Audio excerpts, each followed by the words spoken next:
नमस्कार, स्वागत है आपका हमारे इस विशेष बुलेटिन में। मैं हूं रेशमा आपके साथ और मेरे साथ मेरी सहयोगी मनीषा। आइए नजर डालते हैं इस वक्त की हेडलाइंस पर। पश्चिम बंगाल के इतिहास में पहली बार 90% से ज्यादा मतदान। एग्जिट पोल में बीजेपी के सत्ता में आने के संकेत। असम और पुदुचेरी में एनडीए को बढ़त। केरल में यूडीएफ, तमिलनाडु में डीएमके गठबंधन को बहुमत के आसार।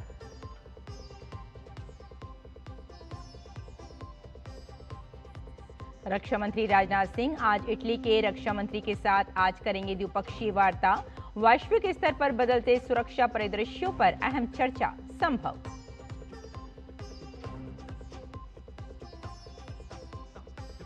रेल मंत्री अश्विनी वैष्णव आज जम्मू में दिखाएंगे वंदे भारत एक्सप्रेस के श्रीनगर जम्मू मार्ग के विस्तारित हिस्से को हरी झंडी। यूएसबीआरएल कॉरिडोर पर स्थित अंजी और चेनाब पुलों का भी करेंगे निरीक्षण।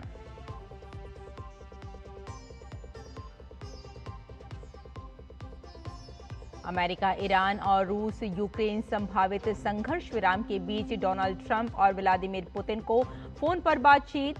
दोनों नेताओं ने बताया बातचीत को सार्थक।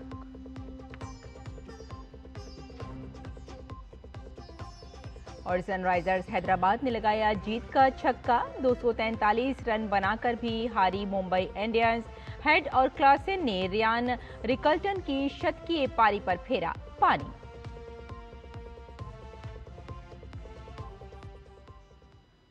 और आइए अब समाचारों पर डालते हैं विस्तार से नजर। पश्चिम बंगाल में दूसरे चरण में 142 सीटों पर 92.47% से ज्यादा मतदान दर्ज हुआ। कुछ जगहों पर हिंसा और झड़प की भी खबरें आईं। हालांकि ज्यादातर जगह मतदान शांतिपूर्ण तरीके से संपन्न हुआ। राज्य में आजादी के बाद से 17 बार विधानसभा चुनाव हुए हैं, लेकिन ये पहला मौका है जब वोटिंग 90% से ज्यादा हुई है। पश्चिम बंगाल में मतदान संपन्न होने के बाद तमाम चुनावी एजेंसियों ने अपने अपने एग्जिट पोल दिखाना भी शुरू कर दिए हैं। एग्जिट पोल में पश्चिम बंगाल में टीएमसी की सरकार की विदाई और बीजेपी के सत्ता में आने के संकेत स्पष्ट दिखाई दे रहे हैं। वहीं असम में भाजपा जीत की हैट्रिक लगाती हुई नजर आ रही है। केंद्र शासित प्रदेश पुदुचेरी में भी एनडीए को एक बार फिर बढ़त मिलती दिखाई दे रही है। वहीं दक्षिण भारत के राज्य केरल और तमिलनाडु की बात की जाए तो केरल में यूडीएफ और तमिलनाडु में डीएमके गठबंधन को बहुमत मिलता नजर आ रहा है। भारत और इटली के बीच रक्षा सहयोग को और बढ़ावा देने के लिए रक्षा मंत्री राजनाथ सिंह आज नई दिल्ली में इटली के रक्षा मंत्री गुइडो क्रोसेटो के साथ द्विपक्षीय वार्ता करेंगे।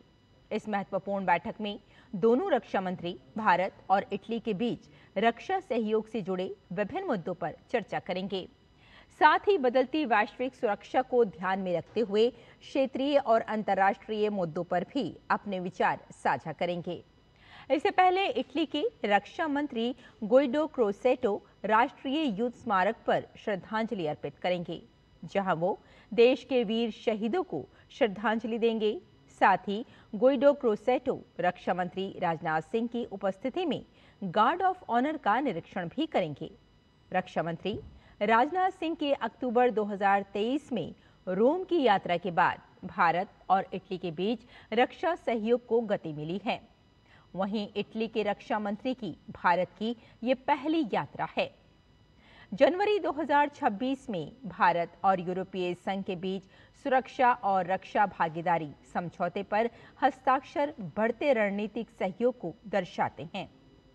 इससे पारस्परिक हित के क्षेत्रों में रक्षा औद्योगिक सहयोग को गति मिल रही है। गृह मंत्री अमित शाह आज से 2 दिन के लिए लद्दाख जाएंगे। ये दौरा खास इसलिए है क्योंकि इस दौरान वे बुद्ध पूर्णिमा के अवसर पर आयोजित एक ऐतिहासिक अंतर्राष्ट्रीय प्रदर्शनी में शामिल होंगे। उन्होंने सोशल मीडिया प्लेटफॉर्म एक्स पर जानकारी देते हुए बताया, मैं 2 दिवसीय यात्रा के लिए लद्दाख रवाना होऊंगा। मेरे लिए ये अत्यंत सौभाग्य का क्षण है कि मैं बुद्ध पूर्णिमा के अवसर पर 1 मई से शुरू हो रहे भगवान बुद्ध के पवित्र अवशेषों की अब तक की पहली अंतर्राष्ट्रीय प्रदर्शनी में शामिल हो रहा हूं। इस प्रदर्शनी में दुनिया के विभिन्न हिस्सों से आए श्रद्धालु भगवान बुद्ध के अवशेषों के प्रति अपनी श्रद्धा अर्पित करेंगे।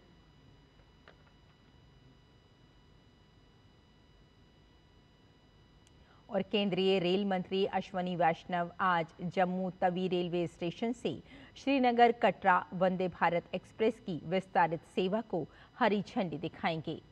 जानकारी के अनुसार ट्रेन को अब कटरा से आगे जम्मू तवी तक विस्तारित किया गया है। साथ ही वंदे भारत में कोचों की संख्या 8 से बढ़ाकर 20 कर दी गई है, जिससे ज्यादा यात्री सफर कर सकेंगे। 6 जून 2025 को जब प्रधानमंत्री नरेंद्र मोदी ने कटरा श्रीनगर वंदे भारत एक्सप्रेस को हरी झंडी दिखाकर रवाना किया था, तब रेल में 8 डिब्बे थे।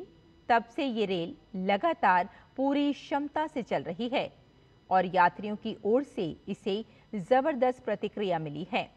डिब्बों की संख्या बढ़ाकर 20 करने का निर्णय इसी मांग को ध्यान में रखते हुए लिया गया है, जिससे ट्रेन में बैठने की क्षमता एक बार में दोगुनी से भी अधिक हो जाएगी और विशेष रूप से तीर्थ यात्रा और पर्यटन के व्यस्त मौसम के दौरान आरक्षण और प्रतीक्षा सूची पर दबाव कम हो जाएगा। रेल मंत्री अश्विनी वैष्णव इस दौरान उधमपुर श्रीनगर बारामूला रेल लिंक परियोजना के तहत बने चिनाब ब्रिज और अंजी ब्रिज का भी निरीक्षण करेंगे।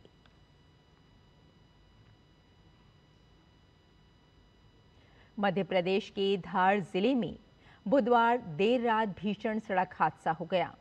मजदूरों को लेकर जा रहे एक पिक वाहन के दुर्घटनाग्रस्त होने से 15 लोगों की मौत हो गई, जबकि कई लोग घायल बताए जा रहे हैं। इंदौर के डिविजनल कमिश्नर सुदाम खाड़े ने बताया कि दुर्घटनाग्रस्त पिकअप वाहन में 46 लोग सवार थे। मृतकों में महिलाएं और बच्चे भी शामिल हैं। बताया जा रहा है कि तेज रफ्तार पिकअप अनियंत्रित होकर सामने से आ रही कार से जा भिड़ी। टक्कर इतनी जोरदार थी कि मौके पर चीख पुकार मच गई। बताया जा रहा है कि सभी मजदूर काम खत्म कर अपने घर लौट रहे थे। हादसे के बाद घायलों और शवों को धार जिला चिकित्सालय पहुंचाया गया, जबकि गंभीर घायलों को इंदौर रेफर किया गया है। प्रशासन मौके पर पहुंचकर राहत और बचाव कार्य में जुटा है। प्रधानमंत्री नरेंद्र मोदी ने मध्य प्रदेश के धार में हुई भीषण सड़क हादसे पर गहरा दुख व्यक्त किया है। प्रधानमंत्री कार्यालय की ओर से एक्स पोस्ट में दुख जताते हुए लिखा, मध्य प्रदेश के धार में हुई एक दुर्घटना में लोगों की जान जाने की खबर सुनकर गहरा दुख हुआ। इस हादसे में अपने प्रियजनों को खोने वाले लोगों के प्रति मैं अपनी हार्दिक संवेदना व्यक्त करता हूं। घायलों के शीघ्र स्वस्थ होने की प्रार्थना करता हूं। मृतकों के परिजनों को PMNRF से 2 लाख रुपए की अनुग्रह राशि दी जाएगी। घायलों को 50,000 रुपए दिए जाएंगे। वहीं बेंगलुरु में लगातार जारी बारिश के बीच बुधवार को अस्पताल की दीवार ढह गई। इस हादसे में 7 लोगों की मौत हो गई। मरने वालों में 3 बच्चे भी शामिल हैं। आनन फानन में रेस्क्यू ऑपरेशन चलाकर 7 लोगों को बचाया गया है, जिनका अस्पताल में इलाज जारी है। हादसे की चपेट में आने वाले लोग सड़क किनारे मौजूद वेंडर और राहगीर बताए जा रहे हैं।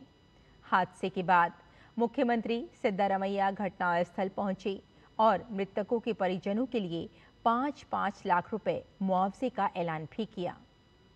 जान गंवाने वालों में कर्नाटक के 3 जबकि केरल के 2 शख्स हैं। यूपी और असम के भी एक व्यक्ति की मौत हुई है। वहीं घायलों में से 5 केरल के रहने वाले हैं। प्रधानमंत्री नरेंद्र मोदी ने बेंगलुरु में हुए इस हादसे पर दुख व्यक्त किया। प्रधानमंत्री कार्यालय की ओर से एक्स पोस्ट में दुख जताते हुए लिखा, कर्नाटक के बेंगलुरु में दीवार गिरने से हुई दुर्घटना अत्यंत दुखद है। शोक संतप्त परिवारों के प्रति मेरी गहरी संवेदनाएं हैं। मैं प्रार्थना करता हूं कि घायल शीघ्र स्वस्थ हों। प्रधानमंत्री राष्ट्रीय राहत कोष से मृतकों के परिजनों को 2 लाख रुपए और घायलों को 50,000 रुपए की राहत राशि प्रदान की जाएगी। अमेरिकी राष्ट्रपति डोनाल्ड ट्रंप और रूसी राष्ट्रपति व्लादिमीर पुतिन के बीच बुधवार को करीब 90 मिनट तक फोन पर लंबी बातचीत हुई। इस दौरान दोनों नेताओं ने मुख्य रूप से यूक्रेन युद्ध और ईरान के मुद्दे पर चर्चा की। अमेरिकी राष्ट्रपति डोनाल्ड ट्रंप ने दावा किया है कि उन्होंने यूक्रेन में अस्थायी युद्ध विराम का सुझाव दिया है, जिस पर पुतिन सकारात्मक दिखे। ट्रंप ने व्हाइट हाउस में पत्रकारों से बात करते हुए कहा कि मैंने राष्ट्रपति पुतिन से लंबी और बहुत अच्छी बातचीत की। हमने मुख्य रूप से यूक्रेन के बारे में चर्चा की, साथ ही ईरान पर भी बात हुई। तो हमारे इस विशेष बुलेटिन में फिलहाल इतना ही। मुझे और मेरी सहयोगी मनीषा को यहीं अनुमति दें।